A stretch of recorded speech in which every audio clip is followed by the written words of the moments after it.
अस्सलाम वालेकुम। Hello everyone, गुल मुस्तफ़ा इज़ हियर। आज हम अपनी हिस्ट्री ऑफ इंग्लिश लिटरेचर के सिलसिले की इस वीडियो में ऑगस्टिन एज को डिस्कस करेंगे।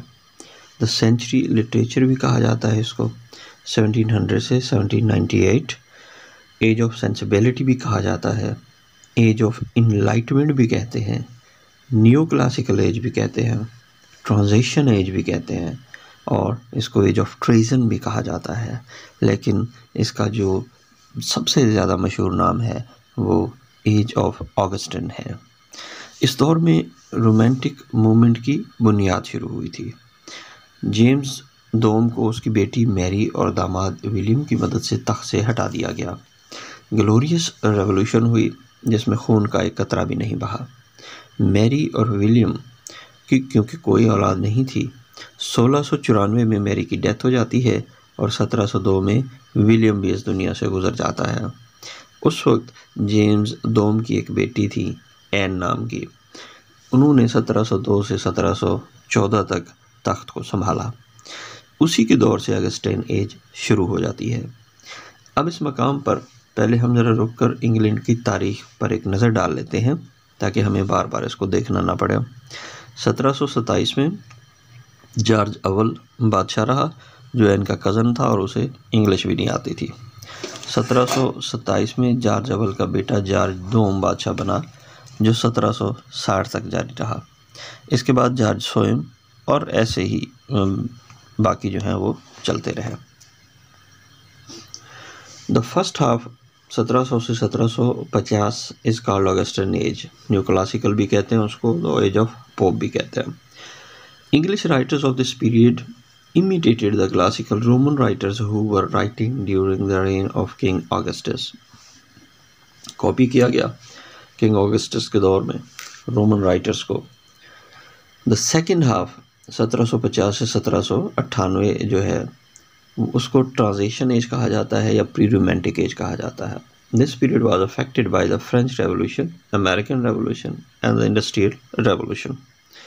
हिस्टोरिकल अगर बैकग्राउंड की बात की जाए तो rise of the two political parties, Whig and Tory. Political acts in 1707 there was an act of union in which Scotland merge with England forming the Great Britain. अब ये जो ऊपर हमने दो पार्टीज पढ़ी है, विग एंड टोरी, क्योंकि उस वक्त राइटर्स जो थे वो सियासी वाबस्तगियाँ शुरू हो चुकी थी। कोई भी बंदा जो है वो सियासी वाबस्तगियों से आज़ाद नहीं था जैसे आजकल हमारे दौर में होता है। तो राइटर भी ऐसे ही लिखते थे। तो इनसे इन्फ्लुएंस होकर क्योंकि आवाम में सियासी शऊर पैदा होना शुरू हो गया था, तो विग और दो टोरी नाम की पार्टियां जो है वजूद में आ चुकी थी। जो विग पार्टी है पहले, ये पार्टी बिलीव करती थी कि आवाम की बात मानी जानी चाहिए, उसके हकूक़ का तहफ़्फ़ुज़ होना चाहिए, जबकि जो टोरी पार्टी थी वो मुकम्मल तौर पर बादशाह की हाकमियत चाहती थी। उसके ख्याल में बादशाह को एक डिवाइन पावर हासिल होती है। 1737 में एक लाइसेंसिंग एक्ट पास हुआ, सेंसर बोर्ड आप उसको कह सकते हैं, जिसने थिएटर्स को कंट्रोल किया। नतीजे के तौर पर लोगों ने जो है वो नावल लिखने की तरफ, ड्रामा छोड़ के नावल लिखने की तरफ अपनी तवज्जो मबजूल करा ली, क्योंकि बहुत सारे इस एक्ट के तहत बहुत सारे ड्रामे जो हैं वो मंजूर नहीं हो सके उनके। 1798 में Ireland was included in the Great Britain. अच्छा, साइंटिफिक रेवोल्यूशन भी इसका एक की फीचर है। इसमें आप आइजक न्यूटन की इजादात हैं, दरियाफ्तें हैं, गलीलियो हैं, केपलर हैं, कोपरनिकस हैं, जॉन लॉक हैं। इनकी मशहूर जो है वो दरियाफ्तों का दौर है ये।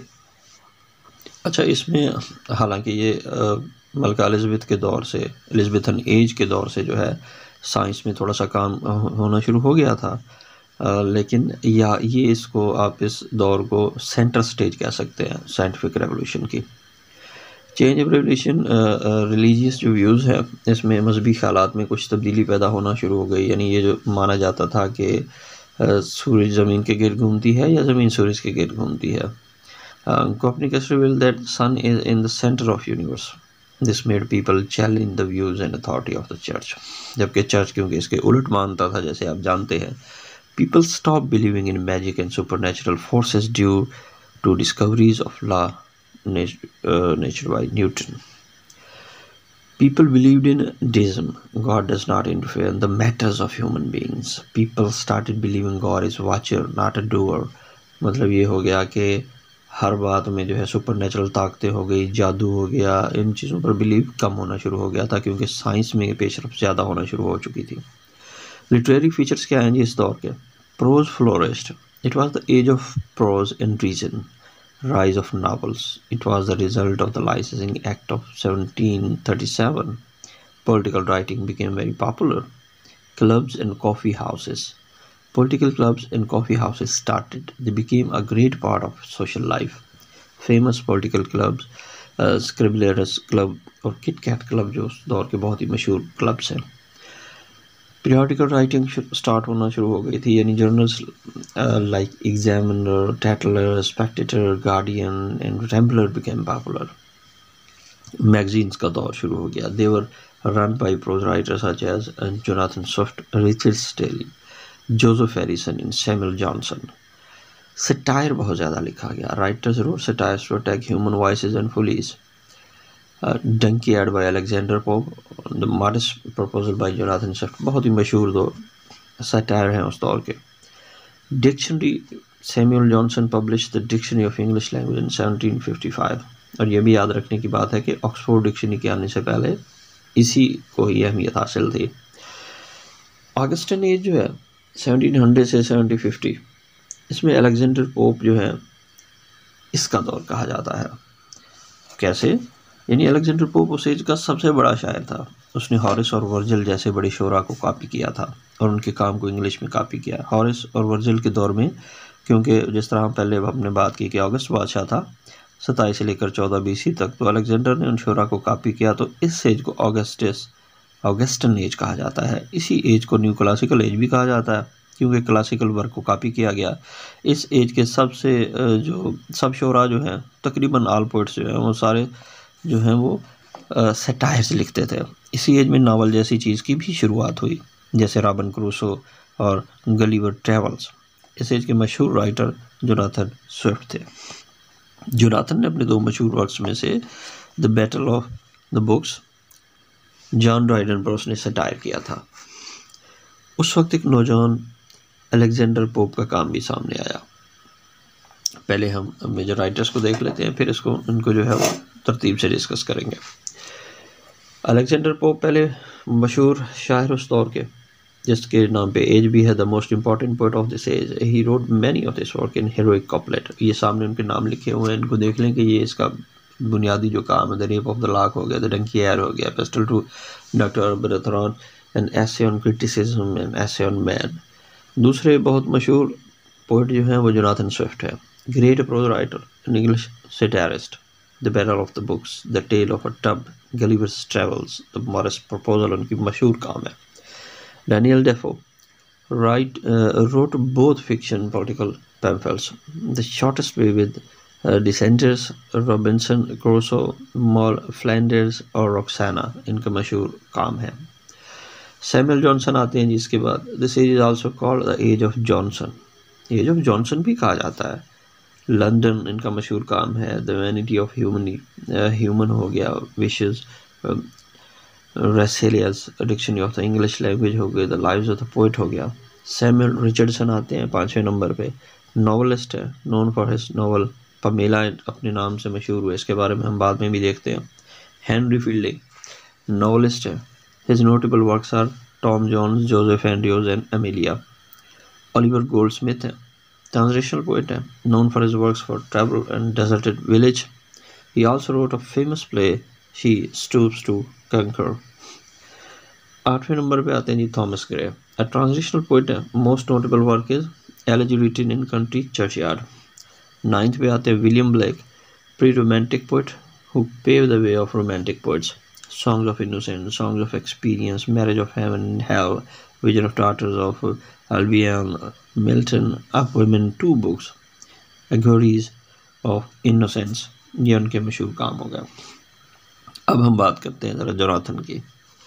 जोनाथन स्विफ्ट अपने 2 मशहूर वर्क्स में से एक, द बैटल ऑफ बुक्स, जिस तरह हमने बात की, और अलेक्जेंडर पोप का भी इसी दौर में काम सामने आया। अब जोनाथन जो है, इन्होंने अपने 2 काम जो हैं जॉन ड्राइडन पर उसमें स्टार्ट किया था। इस वक्त एक नौजवान अलेक्जेंडर पोप, जिसका हमने अभी बात की हमने कि उसका काम भी सामने आया।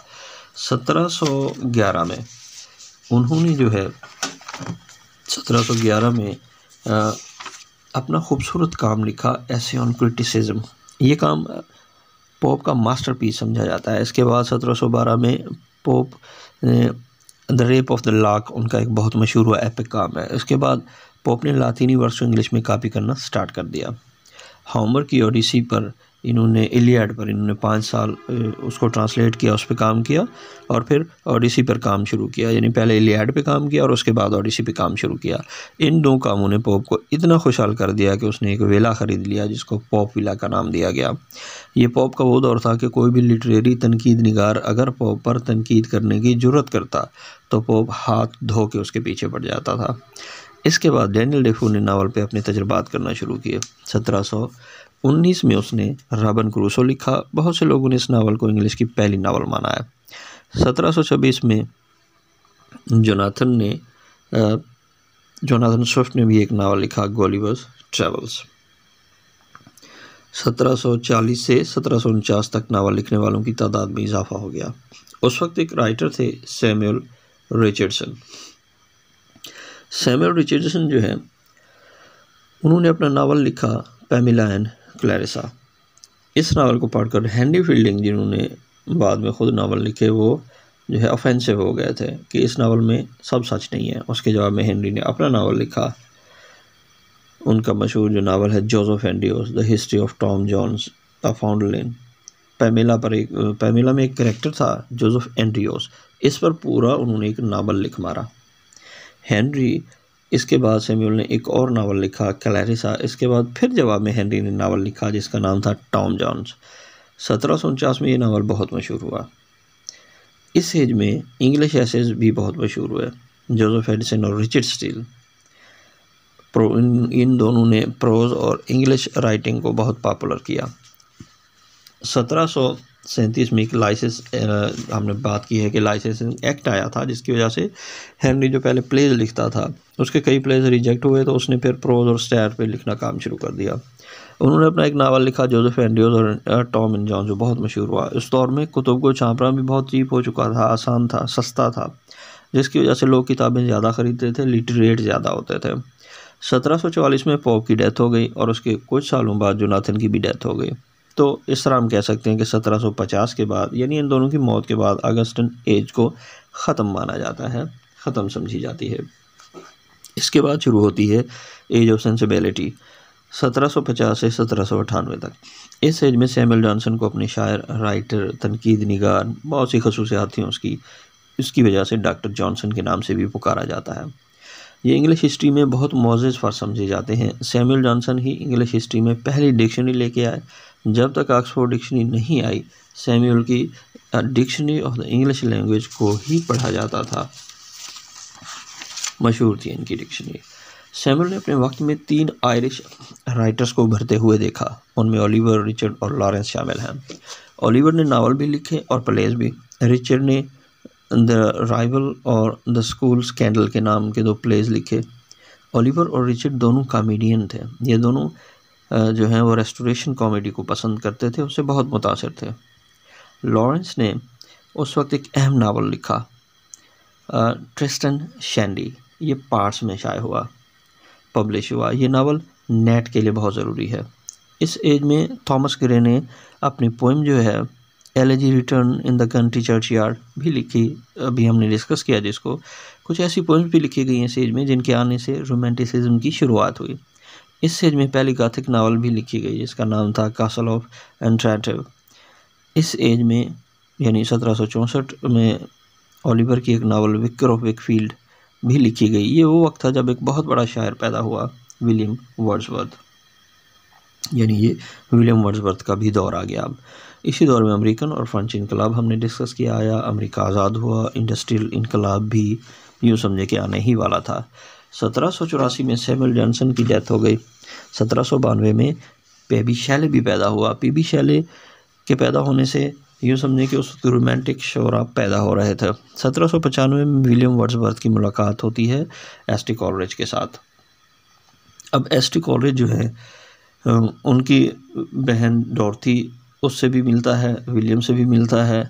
1798 में अपनी नज़मों का एक मजमूआ वो शाये करवाता है जिसका नाम है लिरिकल बैलेड। इसके पब्लिश होने के साथ ये जो सेंसिबिलिटी ख़त्म हो गई और रोमांटिक एज शुरू हो गई। इसके बाद हम डिस्कस करते हैं जी इनलाइटमेंट या रीज़न को, यानी जिस अगर हम इसका खुलासा देखें, जैसे हमने अभी देखा कि ये सारी जो एज है, एज ऑफ सेंसिबिलिटी भी कहा जाता है, इनलाइटमेंट भी कहा जाता है, इस सब को हमने थोड़ा थोड़ा जो है वो डिस्कस किया है। अगली आने वाली एज में हम डिस्कस करेंगे रोमांटिक एज को। अगर आप मेरे चैनल पे नए हैं और आपने मेरे चैनल को अभी तक सब्सक्राइब नहीं किया तो मेरे चैनल को लाइक करें, सब्सक्राइब करें और बेल का बटन दबा दें ताकि मैं आपके लिए इसी तरह की इन्फॉर्मेटिव वीडियोस लेके हाजिर होता रहूँ। बहुत बहुत शुक्रिया।